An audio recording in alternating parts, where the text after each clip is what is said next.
नमस्कार मित्रांनो, आपल्या कोकणामध्ये छोटीशी शेती आहे आणि त्या छोट्याशा शेतीला भात लावणीला सुरुवात झालेली आहे, ती पाहूया आपण थोडक्यात. सो इकडे पहिलं आव्हान खताचं काम चालू आहे आणि खास करून यावर्षी अण्णा आलेले आहेत. हे बघा, रमेश अण्णा या भात लावणीला. हा इकडे आपल्या चिखलीसाठी जो नांगर फिरतोय, पहिला तास करायला लागतो आणि मग चिखलीला नांगर फिरवतोय आपल्या मांडवकरांना. नांगर अगदी फिरवत आहे, नांगर आहे विजय वडवळ्यांचा.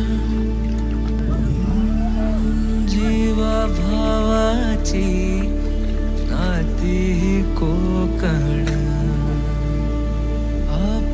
इकडे बघतो आपण लावणीला सुरुवात झालेली आहे. भात लावणीला कोकणामध्ये छोटीशी शेती असते आणि त्या छोट्याशा शेतीला अगदी लोक आवर्जून एकमेकाला सहकार्य मदत करण्यासाठी हे कोकण परशुरामाची कृपा